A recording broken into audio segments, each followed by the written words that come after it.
৭৫ বছর বয়সী আহমদ কবির চট্টগ্রামের লোহাগাড়া উপজেলা থেকে ইউরিন সমস্যা নিয়ে নগরীর শেভরন হাসপাতালে এসেছেন চিকিৎসা নিতে। এসেই পড়েছেন ভোগান্তিতে। একদিকে চিকিৎসকদের কর্মবিরতি, অন্যদিকে বন্ধ রয়েছে রোগ নির্ণয় কার্যক্রম। তবে আগে থেকে ভর্তি থাকা রোগীদের সেবা ও রোগ নির্ণয়ের রিপোর্ট ডেলিভারি দেয়া হচ্ছে। একই অবস্থা অন্য রোগী এবং তাদের স্বজনদের। ভোর ৬টা থেকে বেসরকারি হাসপাতাল এবং ক্লিনিকে চিকিৎসা না দেয়াই এমন অবস্থা। মুমূর্ষু রোগী নিয়ে কেউ কেউ অনিশ্চিত অপেক্ষা করছেন, কেউ আবার ফিরে যাচ্ছেন। এই চিত্র চট্টগ্রাম জেলা, উপজেলার বেসরকারি সকল হাসপাতাল, ক্লিনিকে। ধর্মঘটের কথা আগে থেকে না জানায় কুমিল্লা, পার্বত্য চট্টগ্রাম সহ পার্শ্ববর্তী জেলা থেকে আসা রোগীদের ভোগান্তি বেড়েছে দ্বিগুণ। অলরেডি ওরা একটা টিকলা দিত যে আমরা ওই দিন থেকে বন্ধ রাখবো, তাহলে আমরা মনে করেন সবটা চেক করে আসতে পারতাম। ব্লাড পরীক্ষা, পেশাব পরীক্ষা, এখন বলছে যে ওরা ডাক্তাররা নাকি ধর্মঘট ডাকছে, আজকে শীতাংশরে কোনো লেভে পরীক্ষা হবে না।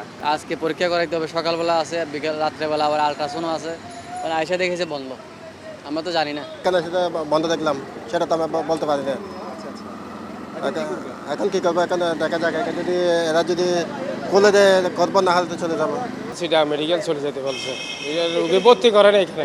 রোগী সিরিয়াস, আমার তাল্লাই তিবের কষ্ট দিয়ে লাভ আছে না। তবে কিছু জায়গায় ভিন্ন চিত্র দেখা গেছে। জটিল রোগী ভর্তি, রোগ নির্ণয় কার্যক্রম চালু রয়েছে। চিকিৎসক নেতারা বলছেন, কর্তব্যরত চিকিৎসকদের উপর হামলাকারীদের শাস্তি এবং কর্মক্ষেত্রে চিকিৎসকদের নিরাপত্তা নিশ্চিত না করা পর্যন্ত তাদের আন্দোলন চলবে।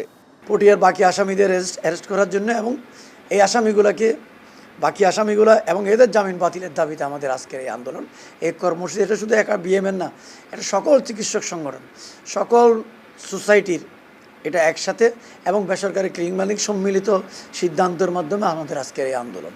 সম্প্রতি নগরীর মেডিকেল সেন্টার ও পটিয়া উপজেলার জেনারেল হাসপাতালে কর্তব্যরত চিকিৎসকের উপর দুর্বৃত্ত ও রোগীর স্বজনদের হামলার প্রতিবাদে গেল কয়েকদিন ধরে মানববন্ধন, বিক্ষোভ সমাবেশ সহ কর্মবিরতি পালন করছে সরকারি বেসরকারি হাসপাতালের চিকিৎসকরা।